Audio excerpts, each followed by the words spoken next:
Alright, so this Unisaw I'm going to put a Biesemeyer on with full capacity to the right of the blade for sheet goods. Overall it was in good shape, just was dirty. So when that's the case, I don't usually repaint. The Biesemeyer paint jobs were pretty good. It's hard to recreate the quality with spray cans. And the fence is what's going to get scratched up from the fence body moving around anyway. So I usually don't waste time on painting these rails unless they're terrible. Again, I sanded, sort of wet sanded to get rid of the grime and dirt, and then put a fresh coat of wax on. Came out pretty good. And now I'm going to work on the fence head or fence body. In this case, it's even got the original logos and decals, which is pretty cool.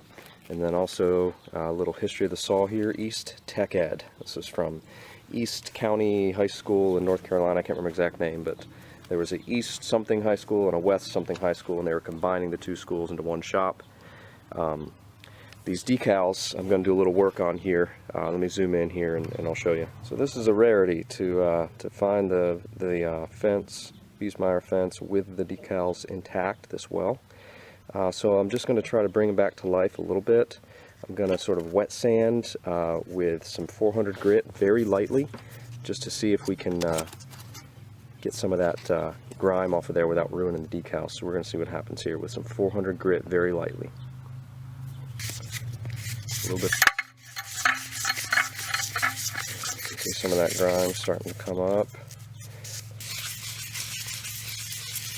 Again, I don't want to ruin the decal. Just trying to get rid of the dirt. Oh, definitely. So let's see. Definitely cleaner. Okay, I'm going to do the same with the other, and then I'm going to work my way down this whole rail with some wet sanding. Again, it just sort of picks up the grime, and that way you can get through without repainting a lot of times.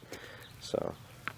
Okay, just to give you a little bit of a look on how this is working here. Again, I'm wet sanding with, on these I did 400 grit because I did not want to ruin the decals. And then with the rest of this I'm doing like 150 or 220 grit. Just to give you an idea, I've done this half, and then this is the grime that's left. Just with light sort of circular strokes, it picks up all that grime and saves me the hassle of repainting. So that's just to give you an idea. Here you can see where I took the cursor off, the original color. And then after doing that wet sanding here, this matches the original color. So I'm going to do the same thing here, and really restores that paint pretty well. As I continue this Biesemeyer fence tune-up here, I've got some T-molding to replace the original.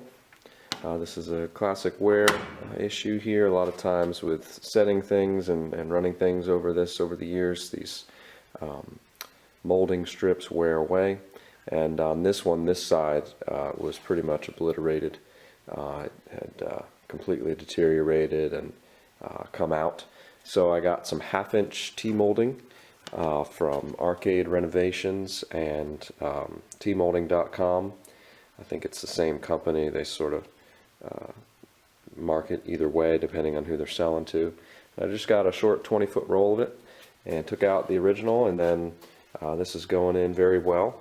The only thing you need to do is at the corners, you just have to cut away a little bit of this molding part so that you can actually make your bend around the corner. But besides that, it's just going right in, and then I'm going to work my way down and sort of pound it in as I'm going. And then I've got here fence in even worse shape without the laminate facing that I'm going to work on as well, and put some T-molding on that.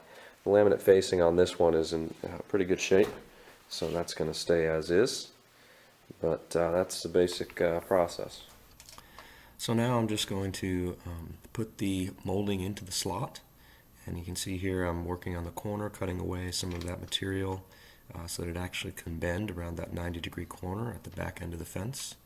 And as I'm feeding it in, I'm just going to pound lightly with a hammer to make sure that it's seating properly into the groove, and working my way down little by little. It really is a pretty simple replacement, pretty simple install. And again, on some of these old Biesemeyers, this black T-molding is either completely gone, or falling out, or broken, or cracked, or all sorts of things. So this can help quite a bit. I did make a little mistake there on where I cut away some material, so I had to cut away a little bit more and go around the bend there. Now I'm just going to tip it up and then cut it at the right length and pound that bottom portion in. Simple as that.